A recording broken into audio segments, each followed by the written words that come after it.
شامل عبادت ہے۔ الحمد للہ وکفا وسلام علی عباده الذین اصطفى اما بعد فاعوذ باللہ من الشیطان الرجیم بسم اللہ الرحمن الرحیم انا نحن نزلنا الذکر وانا له لحافظون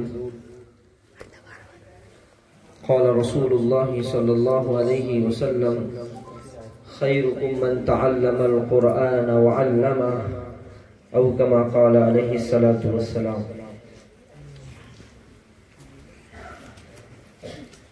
مجلس کے صدر محترم،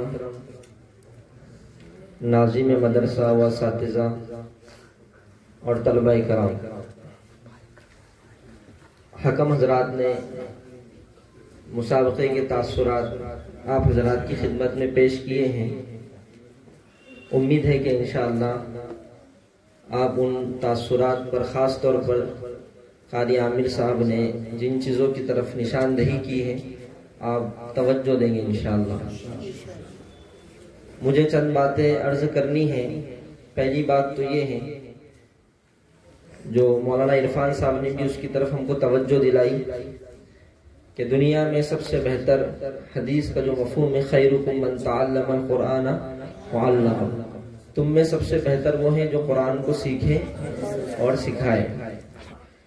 اس حدیث کے ضمن میں شیخ الحدیث حضرت مولانا زکریا رحمۃ اللہ علیہ نے دو اہم نقطے بیان کیے ہیں۔ پہلا نقطہ تو یہ بیان کیا ہے کہ سب سے افضل مقام قرآن کو سیکھنے سکھانے کا یہ ہے کہ آدمی قرآن کریم کو اس کے مقاصد اور مطالب کے ساتھ سیکھے۔ یعنی ہم کو قرآن کو بھی سیکھنا ہے اور قرآن کے ترجمے کو بھی سیکھنا ہے، اور قرآن جس مقصد اور جس غرض کے لیے نازل کیا گیا ہے اسے بھی عملی طور پر اپنی زندگی میں داخل کرنا ہے۔ رات میں ہم آ رہے تھے، تقریباً 11 بجے کا وقت تھا۔ ہم نے سوچا کہ کچھ سنیں گے، تو میں مفتی تقی عثمانی صاحب دامت برکاتہم العالیہ کا 5 منٹ کا ایک خطاب سن رہا تھا۔ اس میں حضرت نے یہ کہا کہ قرآن کریم کے 3 بنیادی مقصد ہیں۔ پہلا مقصد یہ ہے کہ قرآن کریم کو صحیح تجوید کے ساتھ پڑھا جائے، یعنی تلاوت کا معمول بنایا جائے۔ دوسری بات یہ ہے کہ قرآن کریم کو سیکھنے کے بعد اس کا ترجمہ، اس کا مفہوم یہ سمجھا جائے۔ اور تیسری جو اہم بات آپ نے ارشاد فرمائی وہ یہ ہے کہ قرآن کریم کو عملی طور پر اپنی زندگی میں داخل کیا جائے۔ یہ 3 قرآن کے بہت اہم اور بنیادی مقصد ہے۔ ایک تو تجوید کے ساتھ اس کو صحیح پڑھا جائے، دوسرا اس کا معنی اور مفہوم سمجھا جائے، اور تیسرا اس کو عملی طور پر اپنی زندگی میں داخل کیا جائے۔ قرآن کا سب سے ادنا درجہ یہ ہے کہ کم از کم اگر کوئی آدمی اپنے اندر اتنی صلاحیت نہیں رکھتا، کیونکہ ظاہر سی بات ہے اللہ تعالیٰ نے مقام اور مرتبے، حیثیتیں، صلاحیتیں سب کی الگ الگ بنائی ہیں، لیکن تجربہ یہی ہے کہ ادنا سے ادنا، کمزور سے کمزور طالب علم بھی اگر محنت کرے تو وہ قرآن تجوید سے پڑھ سکتا ہے، چاہے وہ مکتب کا طالب علم ہو، چاہے وہ مدرسے کا طالب علم ہو۔ اگر میرے بھائیوں ہم نے قرآن کریم کو تجوید سے ادنا درجہ جو علماء نے فرمایا، حضرت شیخ زکریا رحمۃ اللہ علیہ نے دیکھ لینا فضائل اعمال اٹھا کر، اس میں لکھا ہے کہ قرآن کریم کا ادنا درجہ یہ ہے کہ اس کے الفاظ صحیح ہو، اس کو تجوید سے پڑھا جائے۔ مسابقے کی نسبت سے یہاں آنا ہوا ہے تو اس لیے اس طرف میں نے اشارہ ضروری سمجھا کہ اس طرف اشارہ کیا جائے۔ اللہ ہم سب کو معاف کریں۔ اس وقت قرآن کریم کے ساتھ جو ہمارا معاملہ ہے وہ بہت بدسلوکی کا ہے۔ ہمارے علاقے میں برار ہی کا کیا، قاری عامر صاحب اپنے برار کا گلہ کر رہے تھے۔ اگر دورہ کیا جائے پورے مہاراشٹر بھر کا یا دنیا بھر کا تو چند مشتے نمونہ خروارے جس کو کہیں گے گاڑی اردو میں، چند ادارے ایسے ہیں، چند مدرسے ایسے ہیں جو قرآن کی تجوید پر اور اس کے لب و لہجے پر محنت کر رہے ہیں، ورنہ علاقے سے محروم ہیں۔ اس وقت ضرورت اس بات کی ہے کہ دیگر شعبوں پر جو محنتیں کی جا رہی ہیں، شعبے تقریر و تحریر ہیں، ایسے ہی اور بھی کئی شعبے ہیں. اس لیے ہمیں چاہیے کہ چاہے انتظامیہ ہو، اساتذہ ہو، طلبہ ہو، اس شعبے پر محنت کریں. محنت کا دیکھیے کوئی بھی آدمی محنت اپنے فائدے کے لیے کرتا ہے، آخرت میں اللہ تو اجر دینے والے ہی، لیکن دنیا میں بھی آدمی محنت کیوں کرتا؟ اپنے فائدے کے لیے کرتا. حضرت وستانوی رحمۃ اللہ علیہ کے بارے میں کچھ میں لکھ رہا ہوں، دعا کیجئے کہ اللہ تعالیٰ اس کو پائے تکمیل تک پہنچائیں. تو اس میں ایک بات جو لکھنے میں آئی ہے وہ یہ ہے، جو حضرت عام طور پر کہا کرتے تھے، ممکن ہے ویڈیو میں بھی وہ بات آپ کو ملے، کہ قرآن کا اور بیت اللہ کا تعلق بہت گہرا رشتہ ہے. قرآن اور بیت اللہ، جو آدمی قرآن کو اہتمام سے پڑھے گا، اس کی تلاوت کرے گا، اس کو حفظ کرے گا، اللہ اس کو بیت اللہ پہنچائے گا. ابھی پچھلے ہفتے ہم جامعہ اسلامیہ تعلیم الدین ڈابیل کے مسابقۃ القرآن الکریم میں شریک تھے.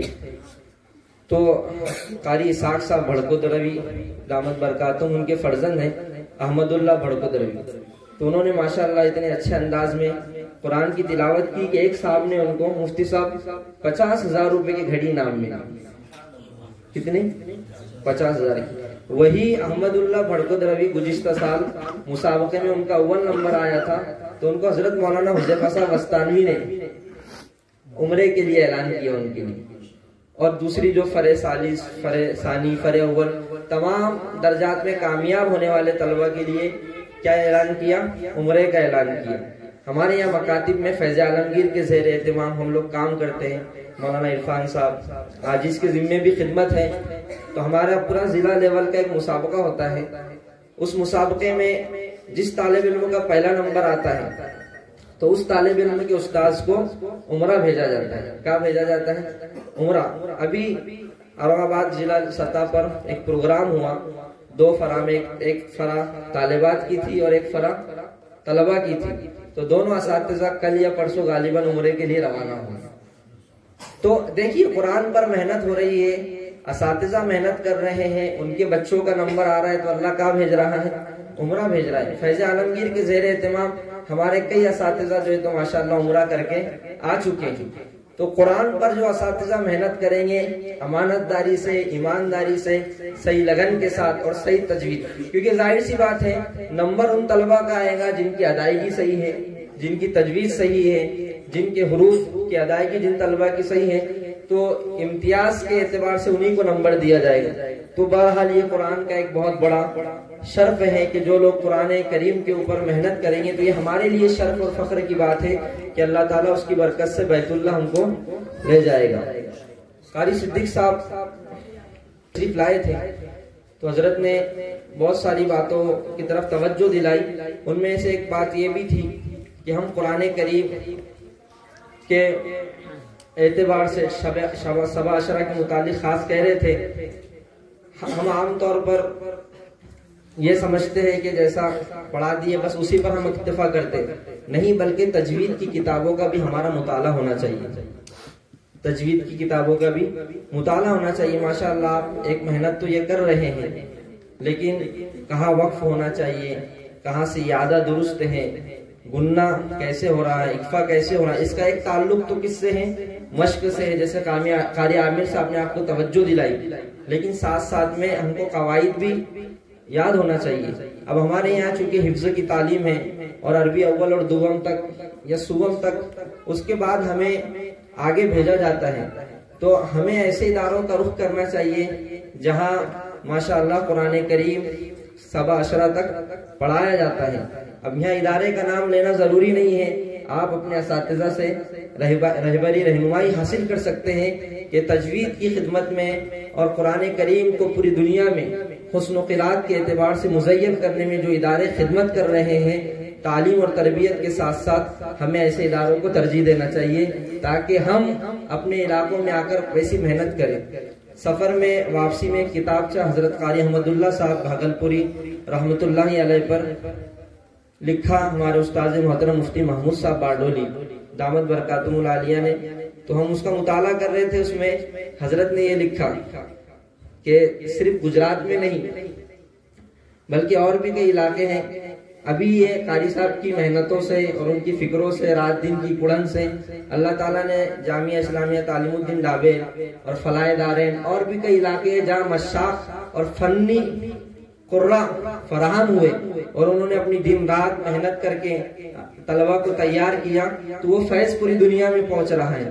ہم یہ سمجھتے ہیں ماشاءاللہ اس سے پہلے بھی اساتذہ محنت آپ کے پیچھے کرتے ہوں گے، 2 سال سے ہمارا یہاں آنا ہو رہا ہے، تو ہمیں ہمارے ساتھی رفیق درس عزیزم مولانا نظر حسین صاحب کی جو محنتیں یہاں نکھر کر آ رہی ہیں، اس کا اعتراف آپ کے انعام دینے سے محسوس ہوا۔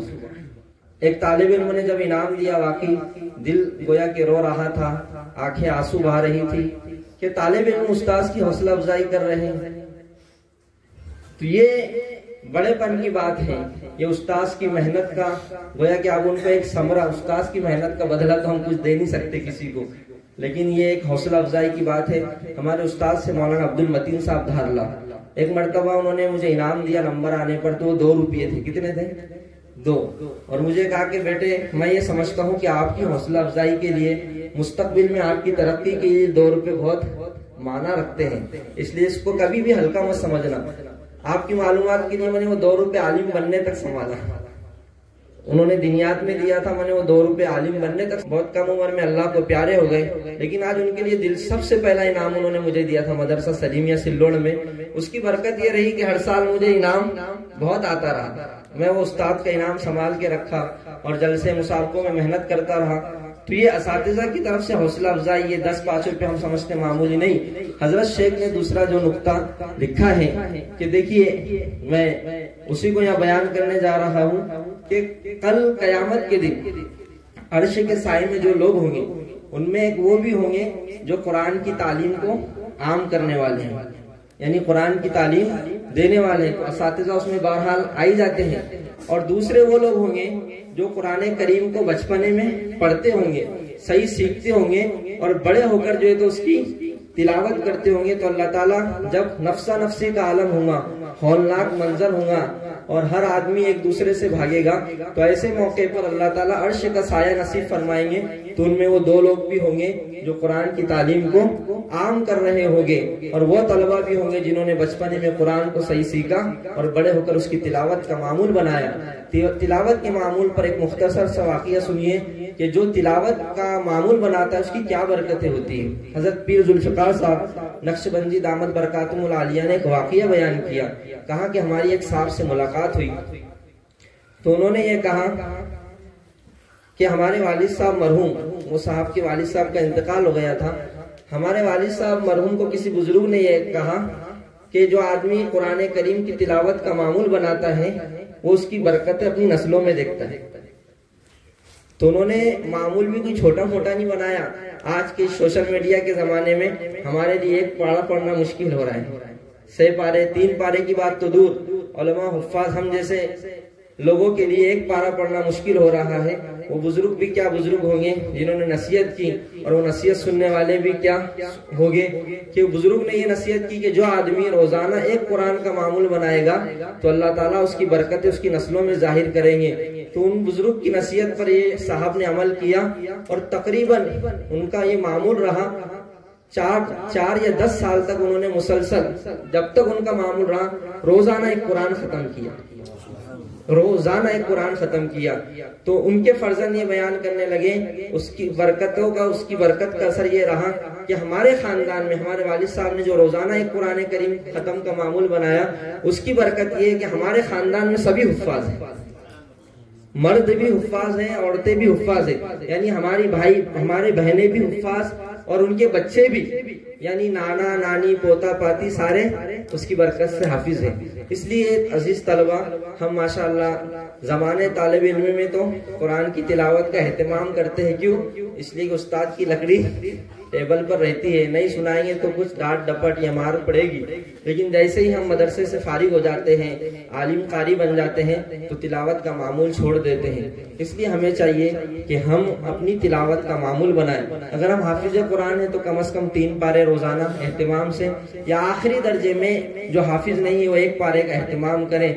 آخری درجے میں کم از کم، بہت زیادہ ہم مصروف دینی خدمات میں ہیں یا تجارت وغیرہ میں ہیں، مفتی تقی عثمانی صاحب دامت برکاتہم العالیہ اپنے خطاب میں فرما رہے تھے کہ پاؤ پارا پڑھ لو، نہیں اتنا موقع مل رہا ہے تو قرآن سے اتنا لگا ہو کہ روزانہ ایک رکوع تو آخری درجے میں ہم پڑھیں، لیکن کچھ نہ کچھ قرآن کریم کو ہم کیا دیں، وقت دیں، چونکہ وقت کم ہے۔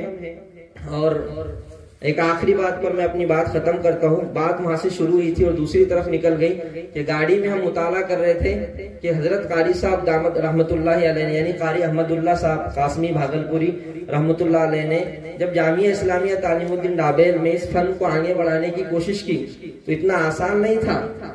ہم نے ہر لجنہ کے مسابقے میں سنا کہ کن مشقتوں کے ساتھ اور کن محنتوں کے ساتھ جو ہے تو قاری صاحب نے اس فن کو پوری دنیا میں گویا کہ پھیلایا ہے۔ آپ کے شاگرد دنیا کے کونے کونے میں ہیں۔ ابھی سالانہ جلسے میں قاری یوسف بھولا صاحب جو امریکہ سے تشریف لائے تھے، انہوں نے حضرت قاری صاحب کی تعریف میں ایک جملہ یہ کہا کہ ہم گجراتی لوگ، ہم کو تو صحیح سے پڑھنا بھی نہیں آتا تھا، ہم ہدیہ کو ہڈیا پڑھتے تھے، ہڈیا یعنی دال کو ڈال پڑھتے تھے۔ مفتی امین صاحب یہاں موجود ہیں، میں ذمہ داری کے ساتھ یہ بات عرض کر رہا ہوں، انہوں نے یہ کہا۔ لیکن اللہ قاری صاحب رحمۃ اللہ علیہ کی قبر کو نور سے بھرے، قاری یوسف صاحب کے جملے تھے، انہوں نے ہم جن کی زبان رٹ، جن کو ہدیہ نہیں پڑھتے آتا تھا، ان کو اتنا اچھا قاری قرآن بنایا کہ وہ غالباً اس طرف اشارہ کر رہے تھے کہ اسی قرآن کی برکت سے قاری یوسف صاحب دامت برکاتہم کو 10 سال کعبہ کا شرف حاصل ہوا، اسی قرآن کریم کی برکت سے۔ تو دیکھیے قرآن کریم میں یہ برکتیں چھپی ہوئی ہیں، اس لیے جو بھی قرآن پر محنت کرے گا، یہی قاری صاحب رحمۃ اللہ علیہ جب ڈھابیل تشریف لائے اور اطراف میں انہوں نے محنت کی تو وہ مفتی صاحب کا جو کتاب کا فقرہ اور جملہ پیراگراف میں پڑھ رہا تھا اس میں یہ تھا کہ لوگ اس فن سے واقف نہیں تھے، بلکہ لوگوں کو سبا اشرا سمجھانا پڑتا تھا، لوگ اعتراض کرتے تھے۔ اب یہ حال ہمارے یہاں، اگر سبا اشرا میں کوئی قاری ہماری مسجد میں تلاوت کر دے تو ہو سکتا ہے کہ کچھ ساتھی کھڑے ہو جائے کہ مولانا نے مالک یوم الدین غلط پڑھ دیا ہے، جبکہ ہم کو حلقوں میں مالک یوم الدین پڑھایا جاتا ہے۔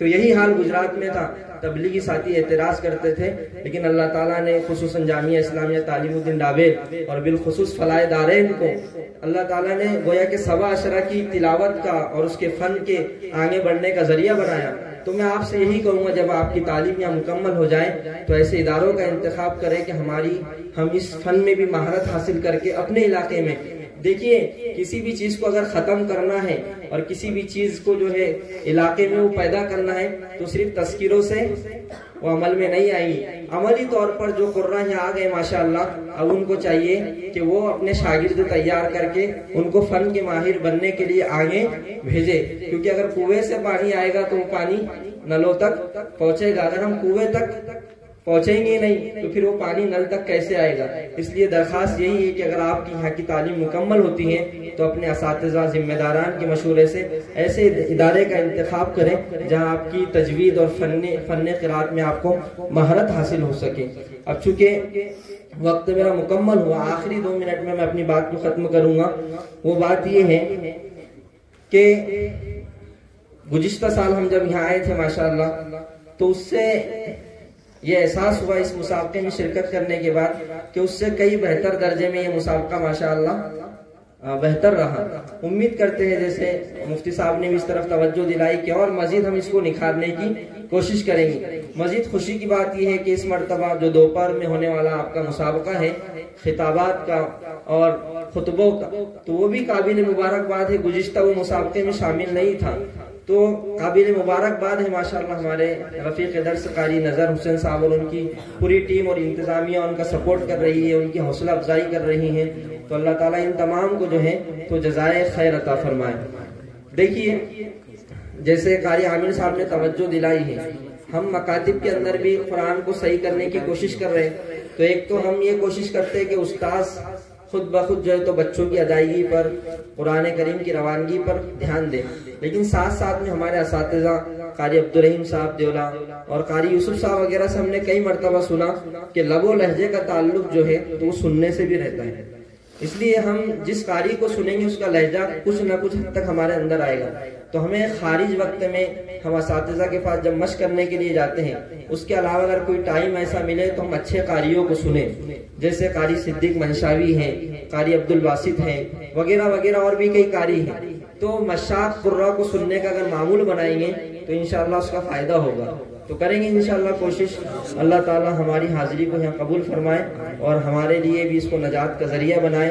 اور آپ حضرات نے ماشاءاللہ جس دلچسپی سے قرات کا مظاہرہ کیا ہے، اللہ تعالیٰ آپ تمام کو اس میں مزید ترقیات سے مالا مال فرمائے.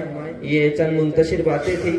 ان منتشر باتوں کو میں نے ٹوٹے پھوٹے انداز میں آپ کے سامنے رکھا اور مجھے موقع دیا گیا. میں اس پر انتظامیہ کا اور اساتذہ کا ممنون و مشکور ہوں اور انہی چند باتوں پر اپنی بات کو ختم کرتا ہوں. اللہ تعالی ہم سب کو عمل کی توفیق عطا فرمائے. وآخر دعوانا الحمدللہ رب العالمین. آمین یا رب العالمین. ماشاءاللہ جتنی بھی ہمارے سامنے باتیں آئی ہوئی ہے، اللہ تعالیٰ صحیح معنی میں ہم تمام کو اخلاص کے ساتھ خلوص کے ساتھ عمل پیرا ہونے کی سعادت عطا فرمائے. آمین. اب آخر میں صدر محترم سے گزارش کریں گے مولانا محمد ظہیر صاحب سے کہ وہ دعائیہ کلمات پر ہماری اس مجلس کو ختم فرمائیں.